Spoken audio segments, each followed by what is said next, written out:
بسم الله الرحمن الرحيم أولا السلام عليكم ورحمة الله وبركاته كلنتي وعن وناكسن ذي الحانتين با سؤال هذا ولا الكيني محمد حسمان اليوم مركله فيديو عصب وقال كان واحد كبران دونتا تاريخ ذا نبي كان بتقولين حريس كركي ساعاتي أو كوبا أنت المقال كان وجود قلين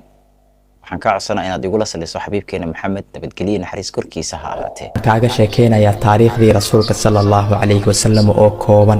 وحنكع عصنا يا إن ولا الله مسلمين أهسي جرسيسو wax laga sheekeenayo waa suubanaha sallallahu alayhi wasallam asiga ayaana kuugu qiimo badan inaad sheer garayso nabiga sallallahu alayhi wasallam wuxuu noolaa 63 sano inta nabinimada loo soo saarin 40 sano ayuu noolaa markii nabinimada loo soo saarayna 23 sano ayuu sii noolaa 13 sano noloshiisa wuxuu ku faafinayay diinta magaalada Makkatul Mukarrama si sir ah iyo si jahri ah 10 sano kamid ahna wuxuu diinta ku faafinayay magaalada Madiinatul Munawwara nabiga sallallahu alayhi wasallam wuxuu ka qayb galay dagaal aad iyo aad u fara badan dagaalkii ugu horeeyay uu ka qayb galay waxay ahayd ghazwatu Badr oo dhacay sanadkii 2 ee hijriga ghazwatu Uhud oo dhacay sanadkii 3 ee hijriga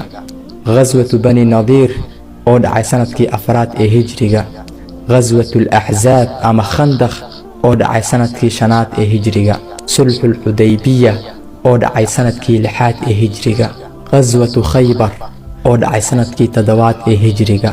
fatxu Makkah oo dhacay sanadkii 8 ee hijriga isla sanadkaas 8 waxa dhacay غزوة Hunayn dagaalkii Hunayn ayaa dhacay dagaalkii u dambeeyay rasuulka sallallahu alayhi wasallam uu ka qayb galay wuxuu ahaa dagaalka Tabuk oo dhacay sanadkii 9 ee hijriga sanadkii 10 ee hijriga marka ay taariikhda ahaydna nabiga sallallahu alayhi wasallam xajkii ugu dambeeyay uguna horeeyay ayuu ka qayb qaatay oo ahaa xajjatul wadaa rasuulka sallallahu alayhi wasallamna wuxuu geeriyooday sanadkii 11 ee hijriga اللهم صل على محمد وعلى آل محمد كما صليت على إبراهيم وعلى آل إبراهيم في العالمين إنك حميد مجيد waxaan filayaa inaad ka faa'iideen maqalkan waliba aad ka faa'iideysateen laakiin waxaa jirto nabigeena nabadgelin xariis korkiisa ha ahaatee in taariikhdiisa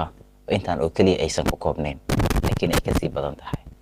oo aan lagu soo koobi karin hal muuqaal ama laba muuqaal fadlan waxaan rajaynaynaa inaad ka faa'iiday qaybtan